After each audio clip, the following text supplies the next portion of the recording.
Assalamu alaikum урматтуу бүгүнкү конференциянын семинардын катышуучулары. Тема абдан актуалдуу. Анткени кыргызда бир сөз бар.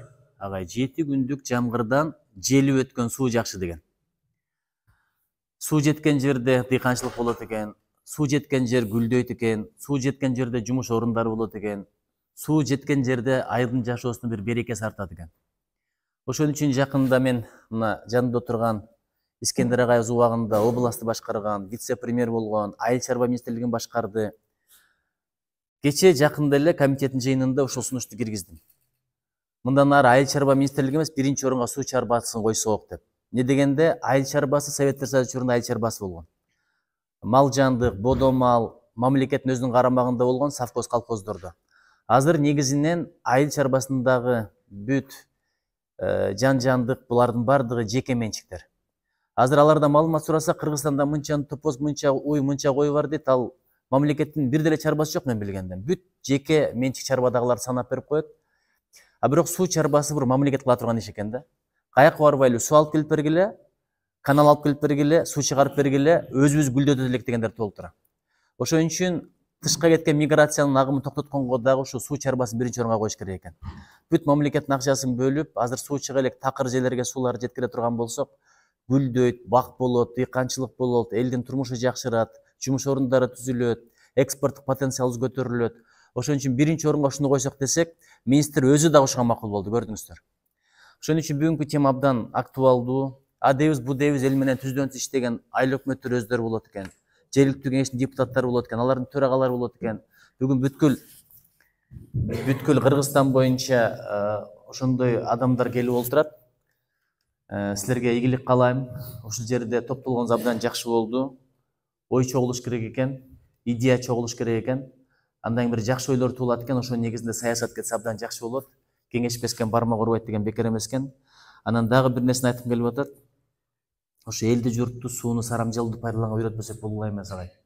Анткени англиялыктар мисалы 100 литр менен чече турган маселени биз 1000 литр, 10 литр кылып эткенбиз да. Элде журтта чындыгын айтканда сууну экономдоо маданияты болбой атат. Кыргыз муну айтып койгон. Суу сыйлаган зор болот дейт, суу кордогон кор болот дейт. Мына көрө баштадык четин. Суу жетишпей, шаардын четинде Бишкекте кандай окуялар болуп кетти. ГЭСтердеги топтолгон суу азайып атат. Ошо сууга болгон мамиледен эле. Анткени бул кайтар дүйнө, кандай мамиле кылсаң ошондой эле жаратылыштан эле кайтат экен. Асманга таш ыргытсаң колуңа алтын же күмүш болуп түшпөйт экен, кайра эле таш түшөт экен. Алма ыргытсаң алма болуп түшөт. Ушу өзүбүздөн кандай амал чыкса, башыбызга ошондой эле акыбал келет экен. Ошого биринчи ушундай нерсени кошо ала жүрсөк, мектептен баштаппы, элди журт аралаганда ушу сууну сыйлайлы, сарамжалуу бололу. Керек болсо агып аткан дарыянын четинде даарат алсаң дагы сууну экономдо деп, керек болсо адамзаттын даанышманы пайгамбар айткан экен. Ушул нерсени айта жүрсөк жакшы болот эле. Анан бүгүн биз да угалы, эгерде кандайдыр бир демилгелер болсо, мыйзам чыгаруу демилгелер болсо айтсаңыздар, кызматыңыздарда бололу. Эл өкүлү деген бул жөн эле микрофондо сүйлөй турган адам эмес экен. Ошо элден, журттан уккан көйгөйлөрдү, маселелерди чечүүнүн жолдорун сунуштай турган мыйзам жолунда ушундай бир мүмкүнчүлүк экен. Ийгилик каалайм, Кудайым колдосун, бүгүнкү ишибизде береке болсун. Ушул жыйналышыбыздын аягы мамлекетибиз үчүн, адамзат үчүн пайдалуу болгондой болсун. Чоң рахмат. Силерден туура суроо бердиңиздер. Биз буга чейин айыл өкмөт башчылары менен, айыл кеңеш төрагалары менен, спалардын жетекчилери менен, суу чарбанын жетекчилери менен буга чейин сүйлөшкөнбүз. Андан кийин абат форуму менен биргеликте 15 айыл өкмөт менен да сүйлөштүк. Бул жерден бир маселе болуп атат. Биз Акылбек Үсөнбековичке кирип чыкканбыз. Бул долбоорду колдоп берди. 250 миллион эмес, быйылча 150 миллион бөлүп турайлы деп өзүнүн колдоорун айткан. Бирок өзүңөр жакшы билесиңер бар, азыр АТР жүрүп атат. АТР ушул эмдиги жылы жай айына чейин бүтсө, жанагы 15 айыл өкмөттүн маселеси чечилет. Убадасын берген. Биз жакшы билебиз. Биздин мамлекет өзү суу башында турат. Жылына 50 миллиард куб суу чыгарат өзү. Бирок тилекке каршы ошол суунун бир 17%-ын гана өзүбүз иштетебиз. Деген ишиңер ийгиликтүү эл үчүн болсун. Мына көрүп атабыз, чоң кызматтарды эл астында ошо чоң кызматтарды көтөрүп, журтту көтөрүп эл астында кызмат кылып атасыздар. Жаштарыбыз дагы ошол багытта мындай торолуп күчтүү мамлекет бололу. Амин. Төрага, урматтуу бүгүнкү иш-чараны уюштуруучулар, ким эгерде адамга рахмат айтпаса, Алла Таалага да рахмат айтпайт деген сөз бар. Искендер агайдын батасын алуу бул өтө чоң бакыт. Антсе дагы мындай чоң кызматтарды иштеп, элге журтка чоң салым кошкон киши. Экинчиден, баарлашуу жакшы нерсе, пикир алышуу жакшы нерсе. Мен бир текени түшүндүм, азыр онлайн деген формат бар, башка форматтар бар, бирок келип көзгө көз чагылышып, тизеге тизе тийишип сүйлөшкөнгө жетишпейт экен. Азыр көп нерселерди мен бир да байкадыңыздар, аралашкан жокмун, суроолорум болсо да берген жокмун, уккум келди. Көбүрөөк тыңдаш керек болду, анткени бул тармакты түшүнүш керек. Биз эми депутатыбыз бар, убагында 453 айлык өкмөттүн эң мыкты айлык өкмөтү болгон Достук айлык өкмөтүн башкарып, биринчи орунга алып чыккан жигит. Ушул кишини да командабыз менен бирге барып азыр депутат болуп суранганмын, ошо айыл, апа, жергиликтүү маселелердин бүт баардыгын ошо өзүңүз көзөмөлгө алсаңыз деп. Анткени ар бир адам ар бир башка тармактан адис болот экен. Мен эми эл аралык байланыштарды үйрөнүп, дипломатияда иштеп жүрмүн, чыгармачылык менен алек болуп турмун, социалдык, идеологиялык долбоорлор менен алек болуп турмун, агартуу иштери менен жүрөм. Бирок эгерде айыл өкмөттөрүндө, айылдарда иш жакшы болбосо, Кыргызстанда иш жакшы болбойт. Келип элибиз менен түздөн түз иштешкен сиздерсиздер. Мына проблеманын ичинен мени эң ойлондургону, элибиз журтубуз суу бекер болуш керек, суунун башында турбайбыз деп ойлонгондо бул чоң проблема да. Ошону түшүндүрө албай кыйналып атасыздар. Мына ЭСПАнын проблемасы десе, ишим жок, сен чечип бер деп тура берет.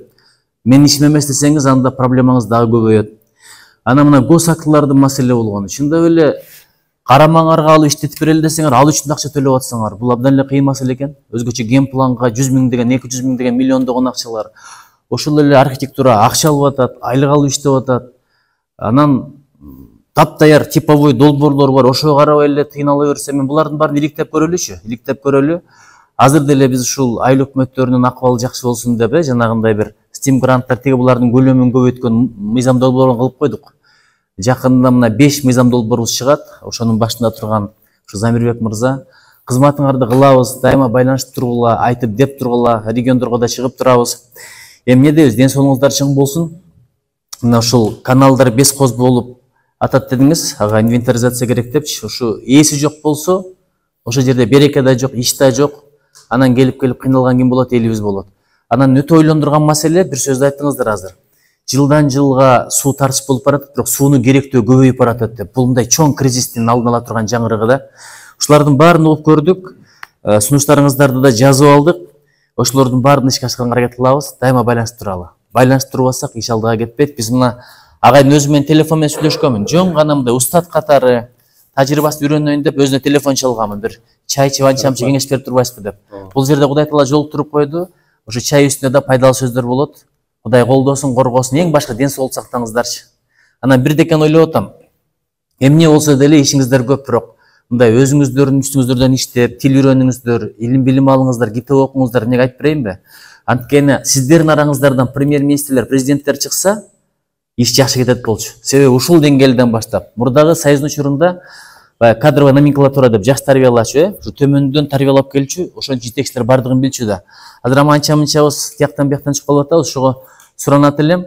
Мындай самообразование деп коет, көбүрөөк окусаңыздар, балким араңыздарда чоң келечекти күтүп аткан жаштар турат, адистер турат. Сиздердин араңыздардан чыгышын каалайт элек.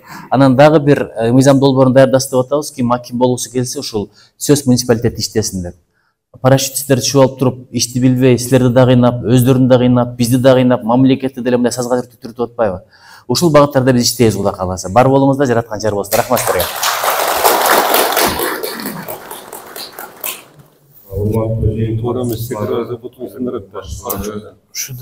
Жетекчилер,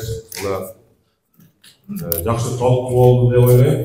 Мен ойлойм да ушул жыйында жөнүнө келип катышып кете бербесин, ар бир жыйында жыйынтык болуш керек да. Анан мына айыл чарбасына мындай эмгеги сиңген, кыргыз мамлекетине салым кошкон инсандарды жел болуп турат. Искендер Узбековичке чоң ыраазычылык билдирем. Ушундай улуу кишилерден мынакей батасын алып атабыз, баталар кабыл болсун. Анан жакшы иштер болуп турабыз. Делегациялар 2 жылдан бери миллиардтан акчалар бөлүнөт. Ички каналдар, чоң каналдар барып казылып атат. Мектеп, жолдор, бала бакчалар барып курулуп атат. Биз дагы мамлекет Бізге эмне түз берди десе, биз мамлекет кандай канун кошуп атабыз деген өзгө да суроо бериши керек да.